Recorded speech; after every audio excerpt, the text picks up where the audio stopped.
जय हिंद दोस्तों, वंदे मातरम। एक भारतीय लड़की जो कि धर्म से मुसलमान नहीं थी, उसने एक खिताब जीता ईरान में। लेकिन जब वो खिताब जीतने के बाद पोडियम पर अपना अवार्ड रिसीव करने के लिए जाती है, तब वहाँ पर जो अथॉरिटीज़ होते हैं वो उसको स्कार्फ दे देते हैं, हिजाब दे देते हैं कि भैया हिजाब पहनने के बाद ही आप इस चीज़ को रिसीव कर सकते हो। हालांकि पोडियम के ड्रेस कोड में जो भी कुछ चीज़ें बताई जाती हैं उनमें से इस चीज़ का कोई भी जिक्र नहीं था, लेकिन उसके बावजूद भी वहाँ के ऑफिशियल्स ने इस बात को क्लियर कर दिया था कि भैया ये सेरेमनी यदि कंप्लीट करनी है तो आपको हिजाब तो पहनना ही पड़ेगा। और ईरान में भी हम देख ही रहे हैं कि किस प्रकार का जो माहौल है उस समय चल रहा है। और फिर तान्या हेमंत जो कि एक भारतीय शटलर हैं, जिन्होंने अपनी ही हमवतन खिलाड़ी को जो कि शीर्षवर्तीय प्राप्त हैं उनको हराकर ये खिताब जीता था, उनको हिजाब पहनना पड़ा, स्कार्फ पहनना पड़ा और उसके बाद ही वो इसको रिसीव कर पाएँ। अब ईरान में इस समय जिस प्रकार के हालात बने हुए हैं वो हालात ये बताने के लिए काफ़ी हैं कि वहाँ पर किस प्रकार से महिलाओं के अधिकारों का हनन किया जा रहा है।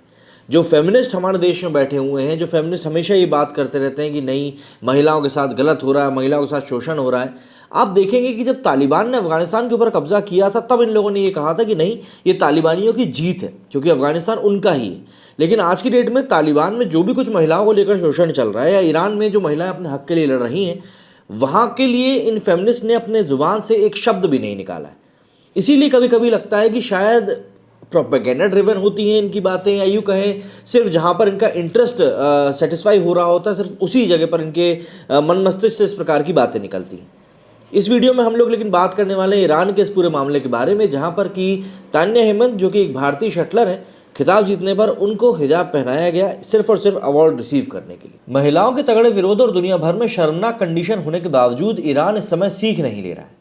Iran फज्र international challenge badminton tournament में दुनिया भर के धाकड़ शटलरों को धूल चटाकर चैंपियन बनी भारतीय खिलाड़ी तान्या हेमंत को मेडल लेने के लिए पोडियम पर जाते समय हिजाब पहनना पड़ा। कर्नाटक की तान्या हेमंत ने रविवार को तेहरान में Iran फज्र international challenge badminton tournament में महिला सिंगल्स का खिताब जीता। जब वो गोल्ड मेडल लेने के लिए पोडियम पर जा रही थी तो उन्हें हिजाब पहनना पड़ा। वहीं दूसरी वरीयता प्राप्त 19 वर्षीय तान्या जो कि प्रकाश पादुकोण बैडमिंटन अकादमी में प्रशिक्षण लेती हैं, 30 मिनट में गत चैंपियन और हमवतन तस्नीम मीर को हराया था जो कि गुजरात से आती हैं। बेंगलुरु की लड़की ने पहले गेम में आसान जीत दर्ज करी। दूसरे गेम में टॉप सीड ने थोड़ा परेशान किया, लेकिन उन्होंने गेम को 21-7 और 21-11 से अपने नाम किया। जाहिर तौर पर आयोजकों ने तान्या को पदक समारोह में एक हेडस्कार्फ पहनने के लिए कहा। कुछ ऐसे ही पिछले वर्ष से तस्नीम के साथ भी हुआ था जब भारत, क्योंकि गुजरात की आती हैं, जब इस खिलाड़ी ने गोल्ड मेडल जीता। लास्ट ईयर तस्नीम ने इस अवार्ड को जीता था।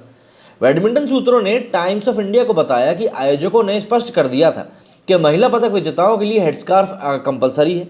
हालांकि टूर्नामेंट के जो प्रोस्पेक्टस होते हैं उसमें पोडियम पर ड्रेस कोड का कोई भी जिक्र नहीं था। उन्होंने बताया कि प्रोस्पेक्टस में बैडमिंटन वर्ल्ड फेडरेशन की प्रतियोगिता नियमों में कपड़ों के नियमों के बारे में बात की गई, जबकि हम जानते थे कि तेहरान में महिलाओं के बाहर निकलने पर हेडस्कार्फ अनिवार्य था। टूर्नामेंट के दौरान उनके उपयोग के बारे में कोई विशेष उल्लेख भी नहीं था। महिला शटलर्स को अपने मैचों के दौरान इस तरह के प्रतिबंधों का सामना नहीं करना पड़ा, लेकिन किसी भी पुरुष दर्शक को उन्हें खेलते हुए देखने की भी अनुमति नहीं थी। एंट्री गेट पर एक स्टिकर लगा था जिस पर लिखा था कि कोई पुरुष अंदर अलाउड नहीं है। एक महिला खिलाड़ी के कोच या उसके माता पिता के बीच कोई भेदभाव नहीं करता। पुरुष होने पर दोनों को स्टेडियम में प्रवेश करने से रोक दिया गया था। दिलचस्प बात यह है कि टूर्नामेंट में मिश्रित युगल यानी कि लड़की और लड़कों का जोड़ा एक साथ खेलते हैं। कथित तौर पर पहली बार ऐसा हुआ कि दुनिया भर के 10 जोड़ों ने हिस्सा लिया था। सूत्रों ने बताया कि महिलाओं का कार्यक्रम सुबह और पुरुषों का दोपहर में था। महिला दर्शकों को ही महिला मैच देखने की अनुमति थी। साथ ही महिलाओं के मैचों में सभी मैच अधिकारी महिलाएं ही थीं।